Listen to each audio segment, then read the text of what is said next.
Lepo pozdravljeni na spletnih pogovorih o ciljih trajnostnega razvoja. Kot sem opozorila, bo danes pogovor v angleščini, tako da bom zdaj kar prešla na angleščino. Good afternoon, everyone. Welcome to our conversations about Sustainable Development Goals. My name is Riad Hasan. I'm the UN Youth Delegate for Slovenia. And this summer, I've been carrying out this project to talk to young people about Sustainable Development Goals so we can better understand what they're about and what's going on in Slovenia and internationally on these topics. We've covered quite a few goals up till now, and today we also have a very interesting topic on reduced inequalities, so on the 10th Sustainable Development Goal. And with me is R Taha. Welcome, Ali. Hi. Hey. So before we start, I'd like to overview just what Sustainable Development Goals are for those of you that may be joining us for the first time today. So we're talking about 17 goals for development, which member states of the United Nations have all agreed upon, and the goal is to achieve them by the year 2030, which is only 10 years away, and the goals are pretty ambitious. So that's also why we're looking at how we're doing in Slovenia. But the objective is to create a blueprint for peace and prosperity for people in the world today and also in the future. So our conversation is going to last about 45 minutes. If you're going to have any questions or comments, you can leave them below this video and I'll be checking. So if you comment while we're still live, we can answer your questions. I think that's all for my introduction. As I said, Ali is with me today. He is a singer, songwriter, music producer, very active in the arts and also interested in politics and history. So Ali, I will just give you the word now and you can introduce yourself more fully. Hello, I am R Taha. I live in Slovenia for the last 8 years. I came as a student to Ljubljana to study audio engineering and music production. And now I work in the field of music and arts. I work with a lot of NGOs that work in the field of human rights and reducing inequalities. So we've got a lot of projects that includes a lot of minorities, and we try to include them in the society in a very artistic and, I don't know what the word for this, but engaging way. So, yeah. That's awesome. So can you tell us a little bit more about how you got interested in the topic and how you got involved in all these different projects?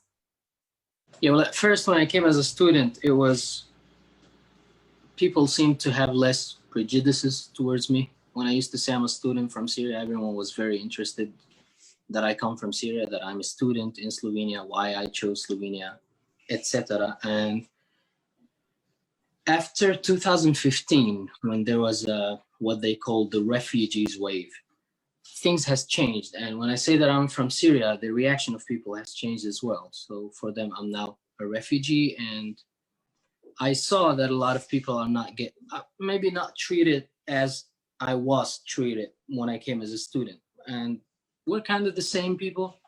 So nothing has really changed except maybe some legal status. But so I approached a lot of NGOs, and some of them we really got along, and we had some projects going on like APIS Institute and Slovenska Filantropija and Sloga. And it was kind of my field.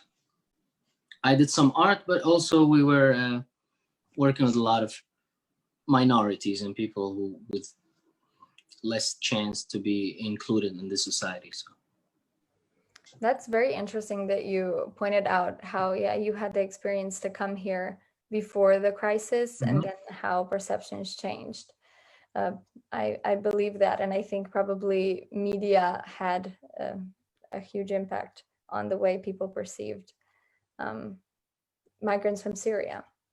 Yeah, definitely. In general, from the Middle East or North. Yeah. So can you tell us a little more about these projects that you mentioned that you work on that aim to include minorities? I'll try to remember most of them. There was a few projects. So last year we had a project with Apis Institute. It was called Multivisia. Mm-hmm. And it was divided into 5 modules. There was dance, audio, video, and theater, and photography. And our students were mostly people from another country, and mostly refugees and minorities living in Slovenia. So it was very inclusive, and they really learned a lot from the project. And another thing we did with Slovenska Filantropija, we had this video called Spoznajmo Slovenijo. And 3 Iraqi girls were introducing Slovenia to children who would be coming to Slovenia, or just so they don't feel strange in this new land. They get to know a little bit about it. So a bit like a welcoming video kind of thing. So these kind of projects that help people integrate easier in the society. That's great. And what is your experience working with these? So I'm assuming these were mostly children that you were working with on these projects? No. All ages. Oh, all ages. Okay. And up to 60 years, maybe 50 something. Okay. Yeah. Interesting. So what were your impressions on how people felt in Slovenia, and did you see any, I don't know, reflection of your projects in helping them adjust to the society? Yeah, I mean, to those who were really finding it hard to fill their time with a proper job, or like they don't really have a lot of chance here, especially that in Slovenia the job market is not that big for Slovenians to start with, and for foreigners is even harder. So they felt a bit included in these projects. They learned something. They have more chance now in getting something in, with like to utilize the thing they learned and maybe get a job or something. But yeah, I mean, we kind of help them a little bit not feel the emptiness of how to put it in. I'm not really poetic, but like the emptiness of not having enough chances or to be included in the society. So it was good for that. So do you think a important role in those not having as many opportunities and chances is the language, or would you say discrimination is also part of that? Mostly is the language as a starting point. They don't know a lot of people. They don't have connections. So they come here knowing nobody. And this is in Slovenia, this is a real problem, because if you really want to get a job or get involved into something, then you have to know somebody, and somebody tells somebody. This is because Slovenia is a small country, and it's not like people need to trust you before they offer you a job or make you a part of their business. So it's still a bit like, hey, what do you think about that person? Can I trust them? And then if they get the recommendation, then you're included. And other than that, it's really hard. So language plus connections are really problematic for foreigners to start with. Mm-hmm. Yeah, makes sense. And hopefully, I mean, yes, this is an issue with the connections that I think goes even further than just minority groups, where we're working on that as a country, and the problem of being so small, it is hard to get rid of those habits. It's logical. Yeah. So usually during these talks, I mention some statistics or information from the Slovenian Voluntary National Review on Sustainable Development Goals, which was presented this year. just to see kind of how whoever I'm talking to, how you guys, young people, perceive the changes that are going on around us. So on this topic, Slovenia has reported that the percentage of people experiencing discrimination has increased since 2015, which we mentioned was that time of the migrant crisis. So I'm expecting that that was probably a high percentage comparably. So it supposedly decreased from 13% to 10%, and they painted it as obviously a good trend. So I'm wondering how you perceive this statistic of decreasing discrimination, and if through your experiences and the projects that you're involved in, you feel like this trend is confirmed. I do think there is a decrease in discrimination, but it was before this decrease, there was an increase in it because of the shock, I believe, that happened in 2015. It was something that the country have not seen before, and it took them a while to adapt. But I think now there is a decrease in inequality. People are more included. There's a lot of projects going on with NGOs and with even public institutions. They are really trying to help people. There's a lot of free language courses. There's a lot of courses that help people learn about how to get a job and stuff like that for the people who don't speak Slovenian, and they help a lot in this. So I think they're doing enough so far nowadays. Okay, that's good. And I'm wondering on this, we talked about kind of the hardship of getting work and starting a life here. What are maybe some aspects that you would point out that a lot of these, I guess we're focusing now on migrants or on refugees and migrants, that these people face when they come to Slovenia that maybe Slovenians don't recognize when we are stuck in our own routine?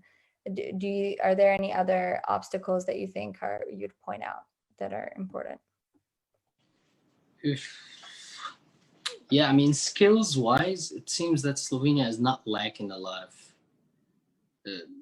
like special fields, like some technicians, or there's not a lack in that. Everything, like the services in this country is like of high quality. So I'm not really sure what the problem is other than language and connections. Mm-hmm. But as I said, the market here is small. It's a small country. I don't know what we can expect from it. Maybe it's working at its maximum capacity, but that's what it is. It's not Germany. It's not Sweden. So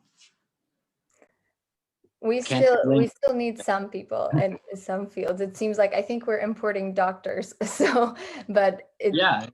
And not just highly skilled labor, but yeah.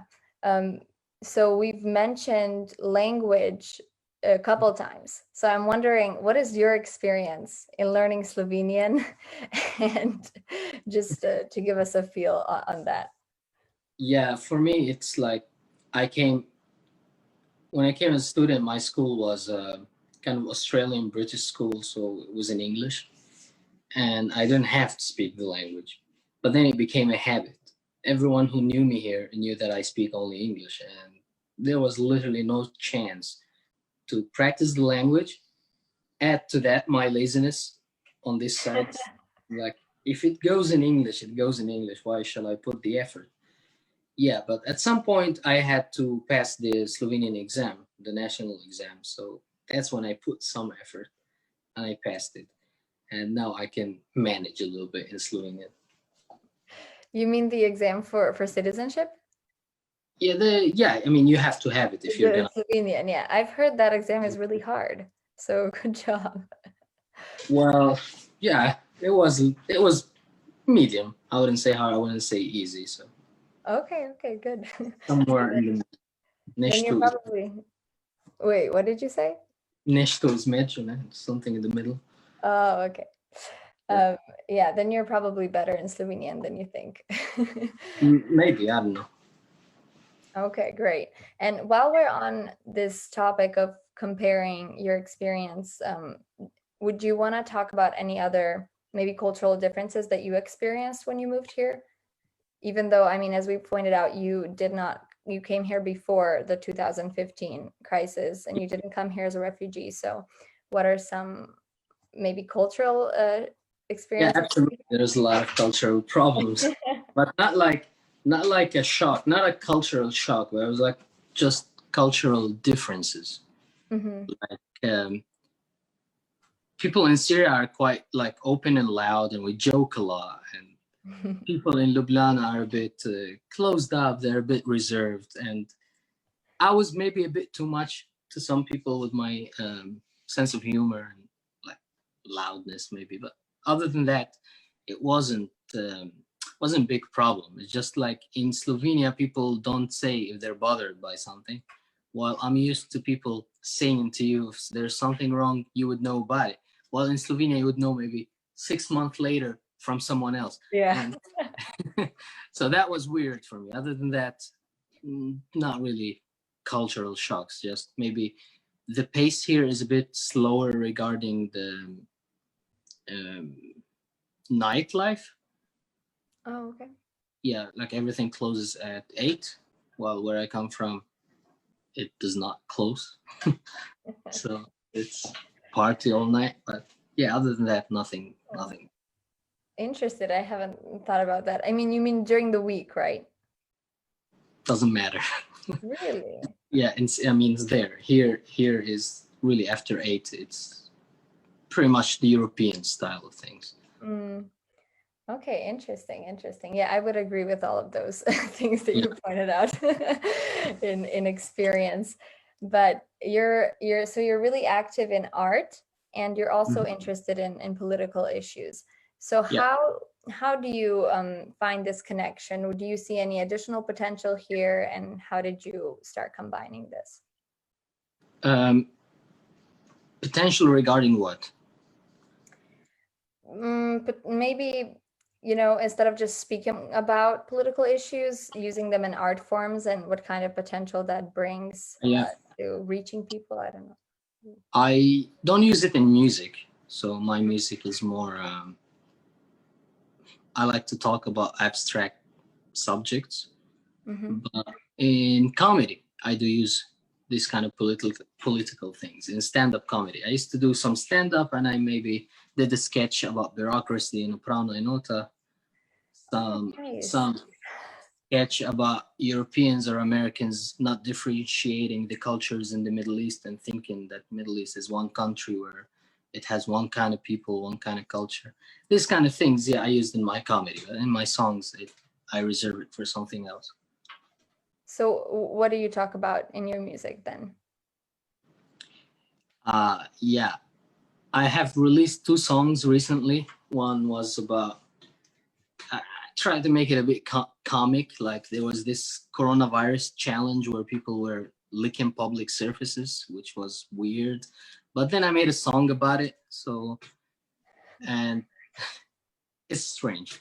And then another song that talks about love as a concept, not as me going through the experience, but about it as a thing, Interesting. So yeah. Well, you can. Now I'm writing a new song about me not liking to go to dance because I don't like to go to dance. But so which dance? Just in general? Dancing events in general. Really?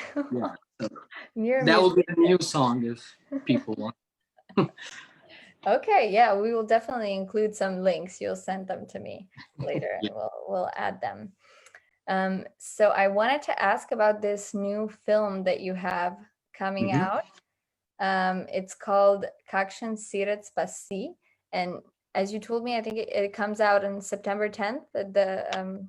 It will be screened in the Migrant Film Festival in Pritlice in Ljubljana by Slovenska Filantropija. Can you tell us a little about what it's about and what you wanted to say with it? Basically what you were asking, how would I use this like political things? And so I wanted to make a movie about the prejudices, misconceptions. Mhm.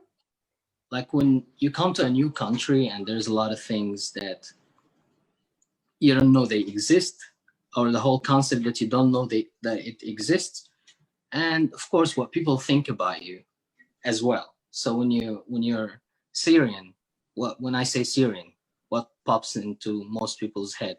Terrorist, war, migrant, refugee, this kind of things.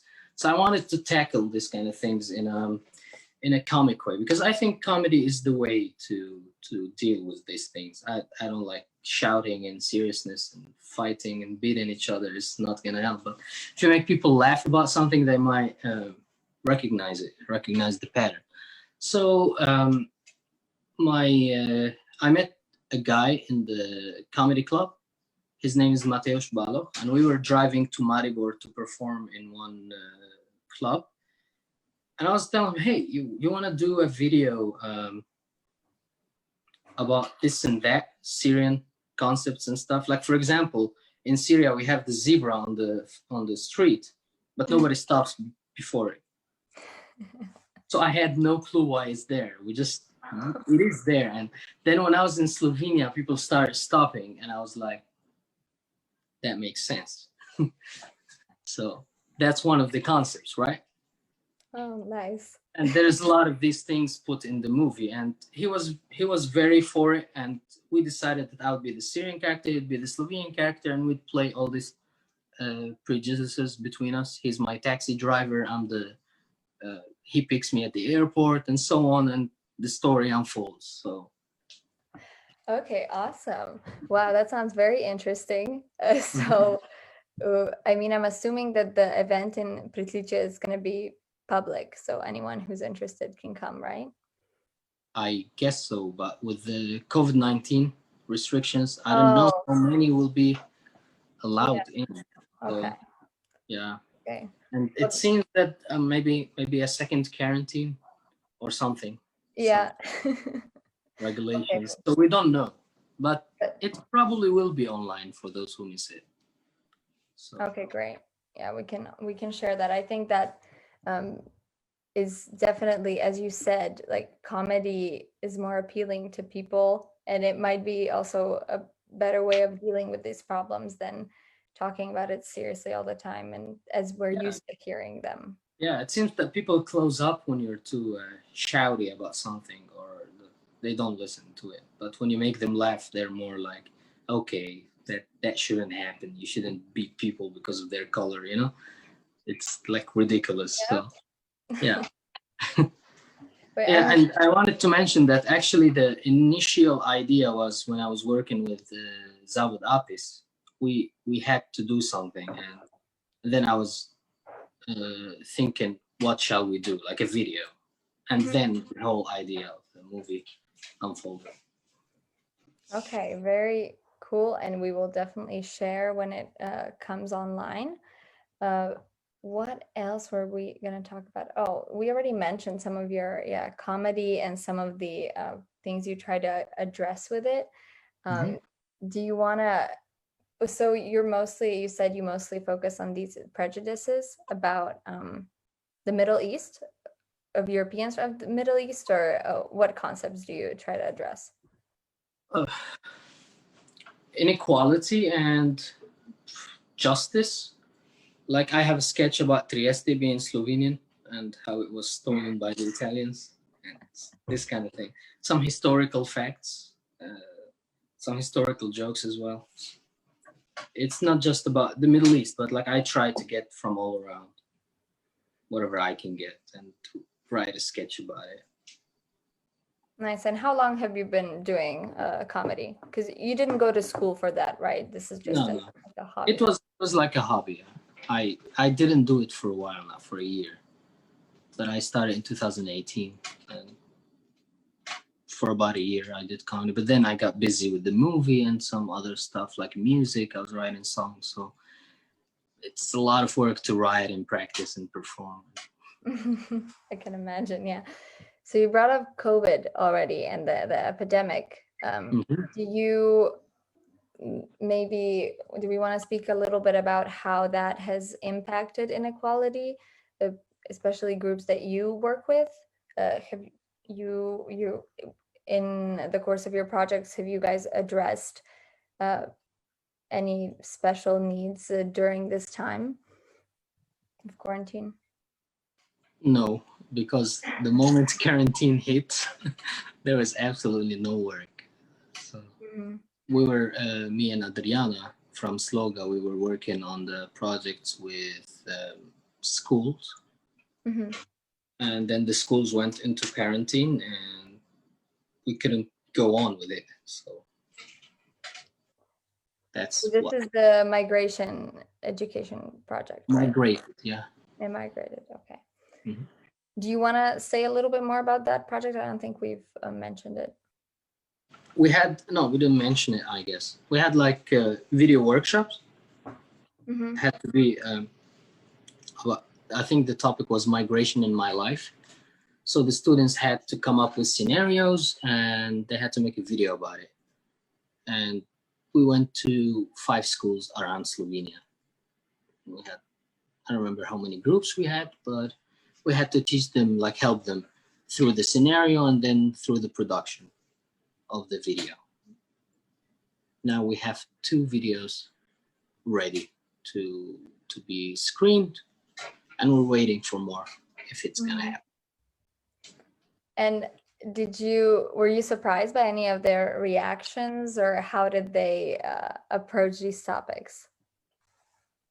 No, they were very open. Actually, I noticed that the newer generation is way more open and they're way more accepting. So it seems like they don't see things from a racist perspective as maybe our generation or the generation before. So it's kind of things are going in the right direction, I believe. So it was very easy. They were just like brainstorming, okay, what is migration in my life? Some people came up with ideas about animals migrating and comparing it to human migration, and people reacting so badly about human migration, but not animal migration. So they came up with some really nice ideas. Well, if that trend is true across the country, then that's very good. Yeah, I think the new generation is really not up for this close-minded concepts. They're really cool with it. What do you think is the cause of that? Do you think it's in the education system, just in our society, that we talk about it more? And I don't know who said this sentence, but they say if you want to cure racism, then travel. So I think it's just that people didn't have the chance to connect to each other, to get to know each other in the past, before internet, before like proper TV networks and all this. I wouldn't know what a Sengali person is or a Somali person is. I have no clue. But nowadays, it's a choice to be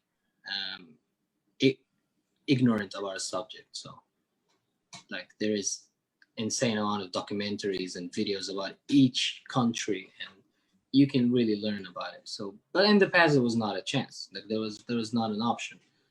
And because of that, it was just, I think it was more like fear of the unknown.